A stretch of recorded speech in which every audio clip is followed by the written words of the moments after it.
No matter how you cut it, this was not a good day for the New York Jets. This was not a good day.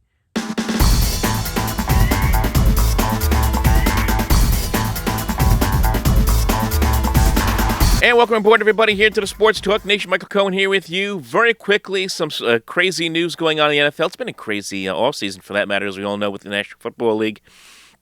All kinds of movement all over the place. The big news today was centered around the Jets because for an hour, it looked like the New York Jets could be in on a huge blockbuster trade that would have brought them Kansas City Chiefs wide receiver Tyreek Hill. That would have been incredible. Instead, Hill ends up going to the Miami Dolphins. And, of course, this ignited Jets Twitter. Everyone practically losing their minds online, of course, after this trade gets done, because, obviously, Hill, instead of going to New York to play for the Jets, goes to a division rival to play with the Dolphins. You put Hill with Jalen Waddle. Oh, my goodness, this is going to be a dynamic for the Miami Dolphins. And, of course, if you're a Jet fan, you're thinking, we got to cover not just Waddle, but also Hill. How are we going to stop this in the secondary? That's a big concern because, look, even with the additions the Jets made, still got issues in the secondary for that matter. So that's a really big concern right now if you're a Jet fan.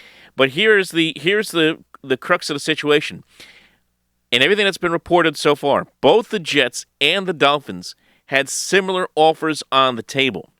Now, the Jets didn't offer, from everything that I've read here, they didn't offer any first-round picks as Miami did. But the Jets did offer their two high second-round picks, which was number 35 and 38. And they also offered their third-round pick, number 69. And the Jets would have gotten Hill in a 2022 third-round pick as a result of that. And from everything that's been reported is the Chiefs had no problem with that deal. They liked the deal. In fact, from everything that's been reported is the Chiefs had a deal with both the Jets and the Dolphins. It was all about Tyreek Hill. It all came down to him and his decision. And when you have a lot of these guys, a lot of these players, and you ask them, where do you want to play? Do you want to play in the media-heavy market of New York? It's going to be cold. You're going to be playing in bad weather games most of the time. You're going to have to deal with the media. You're going to have to deal with the franchise that right now is still kind of trying to figure out where they are right now. Not that Miami is any better in that regard. Or do you want to go to South Beach, where there is no, practically no state income tax down there in Florida, and you can just chill out. And of course, who is Tyreek Hill's agent? Drew Rosenhaus, who is, oh, by the way, down in Miami. So it's really no surprise from that matter that they ended up picking Miami. In fact, when I saw those tweets this afternoon saying that it's going to be Hill's decision, you kind of knew it was. If he had picked the Jets, I would have been ecstatic. The fact that he ended up picking the Dolphins, I wasn't surprised at all. So, yes, I understand a lot of Jet fans are angry and upset. I understand there's some Jet fans who have kind of lashed out on Joe Douglas for that matter. But let's keep on step back just for a second. They did make moves to address this team. They brought back Braxton Berrios on a 2-year deal. That was an important sign to bring him back. They brought in a couple of tight ends, including C.J. Uzomah, who was part of the Bengals last season. They brought in Laken Tomlinson to be an offensive guard at right guard this year. They made some moves. They brought in D.J. Reed at cornerback. They brought in Jordan Whitehead at safety. So it's not like the Jets didn't do anything this offseason.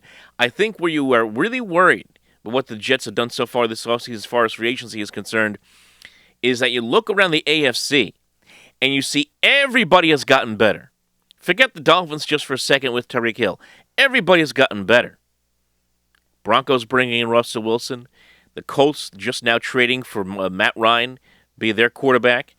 You talk about, obviously, with the Cleveland Browns situation, which is still one of the more bizarre situations of all, with them going out there bringing in Deshaun Watson on a trade and then signing him to a mega contract.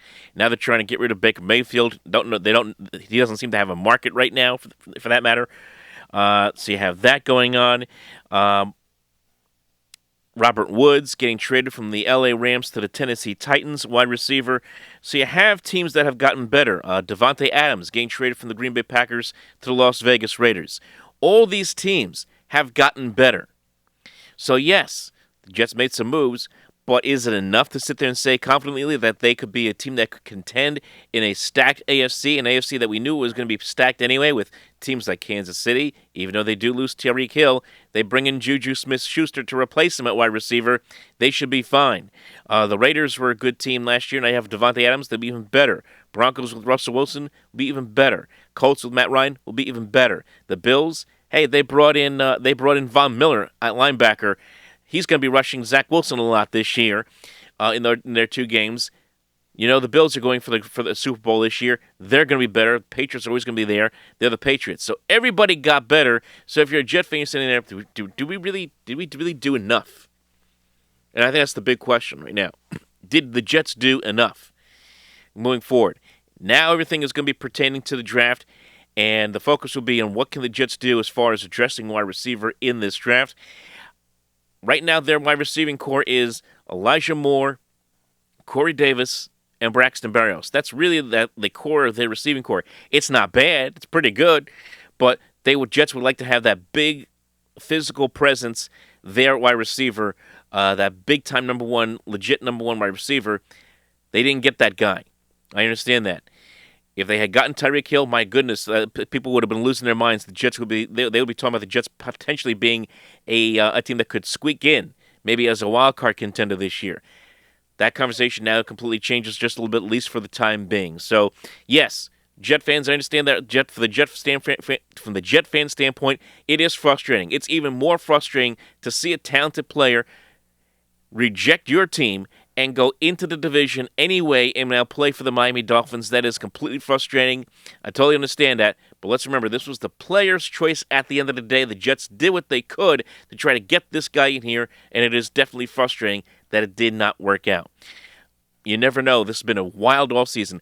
I can't remember an offseason where we've seen so many players, in a lot of ways, dictate where they want to go. Deshaun Watson basically had his pick of teams, whether it be Atlanta or Carolina or New Orleans or Cleveland. Ends up picking Cleveland.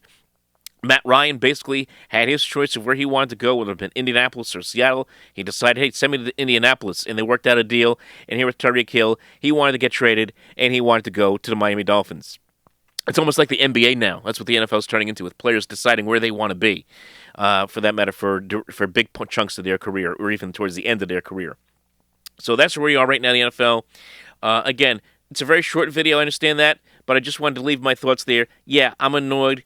Yeah, it's irritating, but when you step back and you look at the reality of the situation, you see why it happened, and you can understand why it did happen the way it did.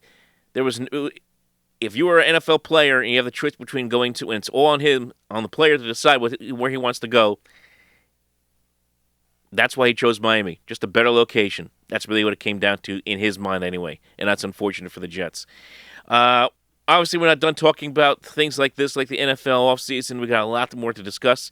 I'm going to be bringing in somebody at some point here in the next next week or so, talk some NFL stuff. We got a lot of baseball to talk about. A lot of baseball stuff to talk about, too, as we move rapidly through this sped-up spring training towards opening day. So like and subscribe right here to the Sports Talk Nation. Follow us at OpenMikeNJ on Twitter, Facebook.com/OpenMikeProgram. We'll talk to you next time.